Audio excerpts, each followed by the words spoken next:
Dear friends, आज मैं आपसे बात करूंगा क्रॉनिक कॉन्स्टिपेशन या पुरानी कब्ज़ की।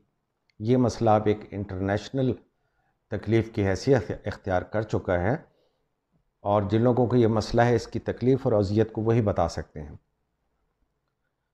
क्लिनिकली हम इसको ऐसे डिफ़ाइन करते हैं कि अगर किसी शख्स को हफ्ते में 3 बार से कम वाशरूम जाना पड़ता है, पखाना 3 बार से कम आता है, he will be defined as a patient of chronic constipation.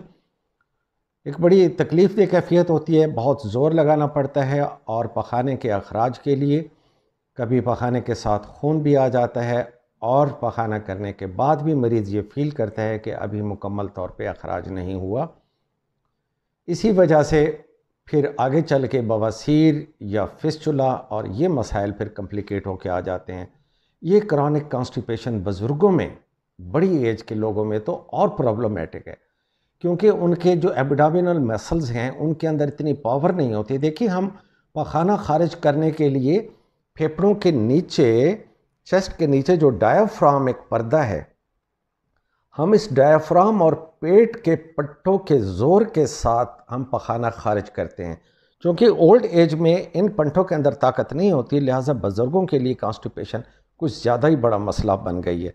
आज की एक शॉर्ट वीडियो में मैं आपको मुख्तसरन बताता हूँ कि इस मसले के साथ कैसे निपटा जाए। मैं डॉक्टर शहजाद हाशमी हूँ, यूट्यूब चैनल पे आपको वेलकम कहता हूँ। आप मेरी वीडियोस देखते रहते होंगे और आपने चैनल सब्सक्राइब भी कर रखा होगा। अगर नहीं किया तो आज इस वीडियो को देखने से पहले चैनल को सब्सक्राइब कर दीजिए, बेल आइकन को हिट कर दीजिए ताकि और वीडियोस आपको सबसे पहले मिलती रहें। तो चलते हैं आज की वीडियो की तरफ। कॉन्स्टिपेशन या पुरानी कब्ज़ की वजूहात को देखे बगैर तो हम आगे चल नहीं सकते। क्लिनिकली डॉक्टरों के लिए बड़ा मसला हो जाता है बाज़ औक़ात क्रॉनिक कॉन्स्टिपेशन या IBS के अंदर डिफ्रेंशिएशन करना। लेकिन देखा यह गया है कि जो लोग सीडेंट्री लाइफ में होते हैं, वर्जिश कम करते हैं या उनकी डाइट में एनिमल प्रोटीन, गोश्त, अंडे, जानवरों से हासिल की हुई खुराक ज़्यादा शामिल होती है, या वो वेजिटेबल्स कम खाते हैं, या कुछ ऐसी मेडिसिन्स हैं जिनके साथ कॉन्स्टिपेशन होती है, ख़ुद मरीज़ को या डॉक्टर को भी नहीं पता होता। मसलन सिंपली आप ये ब्रूफिन ले लीजिए, एक आम सी पेन किलर है और डॉक्टर क्रॉनिक आर्थराइटिस के मरीज़ों को लिख देते हैं भी ब्रूफिन की एक गोली रोज़ की खाते रहें। इवन आप ये नेप्रोक्सिन सोडियम देख लें, क्रॉनिक जो यूज़ है अब नेप्रोक्सिन का या ब्रूफिन का, ये कॉन्स्टिपेशन पैदा करता है।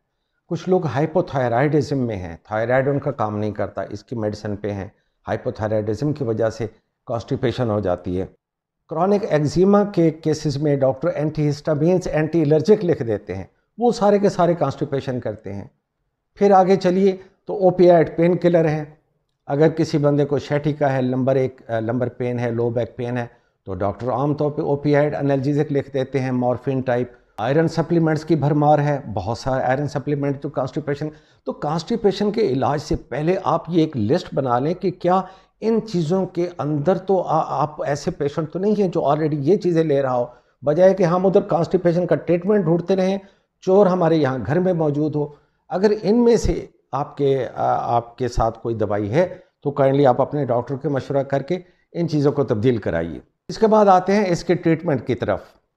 ट्रीटमेंट में सबसे पहले तो आपने ये देख लिया कि जो वजूहात कॉमन मैंने बताई हैं वो एक एक करके आप उनको एक्सक्लूड करें। वो करने के बाद अब आते हैं कि क्या ऐसा लिया जाए जिससे कॉन्स्टिपेशन ना हो। आपके जहन में अगर इसबगोल का छिलका आता है या किसी डॉक्टर ने आपको ये कहा है कि आप अपने डाइट में फाइबर यूज़ करें for the relief of constipation, तो आपका डॉक्टर गलत है।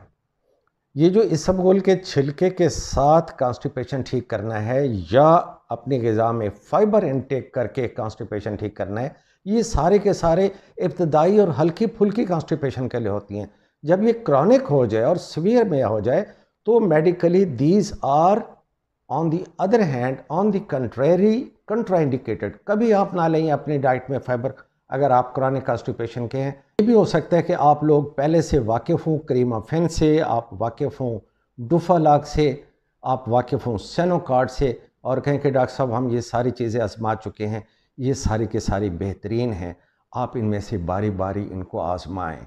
क्रीमाफेन को आजमा के देख लें, डुफालाक को देख लें, सेनोकार्ड की टेबलेट देख लें, पर्सोनेट की देख लें, डेल्कोलेक्स की टेबलेट्स हैं वो देख लें। अगर इनसे आपको फ़ायदा नहीं होता तो आपके लिए गुड न्यूज़ है। पाकिस्तान में अब एक लेटेस्ट रिसर्च आ चुकी है कॉन्स्टिपेशन की, जो कि इससे पहले यूरोप में तो कई सालों से थी, लेकिन पाकिस्तान में वो अब आई है और उसका नाम है प्रोकैलोप्राइड। ये उस साल्ट का नाम है। मैं यहाँ पे आपको दिखा भी देता हूँ, उसकी पिक्चर दिखा देता हूँ और ये भी दिखा देता हूँ मार्केट में किस नाम से मौजूद है। ये एक लेटेस्ट रिसर्च है।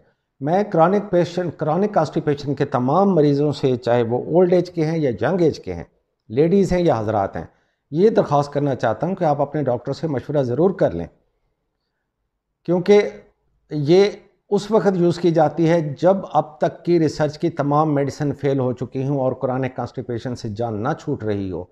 मार्केट में ये दवाई 1 मिलीग्राम और 2 मिलीग्राम और 4 मिलीग्राम की टेबलेट में अवेलेबल है, मगर मैं ये चाहता हूँ कि आप स्टार्ट 1 मिलीग्राम की टेबलेट से लें। रात के खाने के फ़ौरन बाद एक टेबलेट ले लें।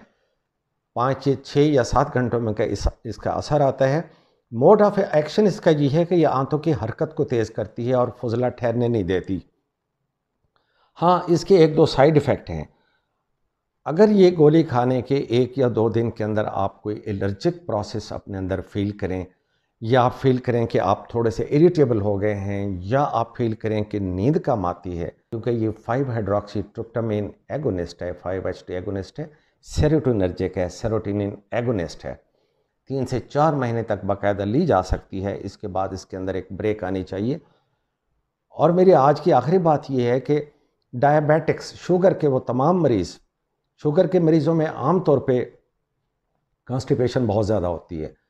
ऐसे शुगर के मरीज़ जिन्हें कॉन्स्टिपेशन साथ हो, उनके लिए तो ये एक बहुत बड़ी ब्लेसिंग है, क्योंकि हमारे पैंक्रियाज के बीटा सेल के अंदर 5-HT रिसेप्टर पाए जाते हैं और ये मेडिसिन चूँकि 5-HT रिसेप्टर की एगोनिस्ट है, उनको स्टिमुलेट करती है, तो इंटेस्टाइन की मूवमेंट के साथ साथ डायबिटिक्स के अंदर इंसुलिन की प्रोडक्शन भी बाय नेचर बढ़ जाती है।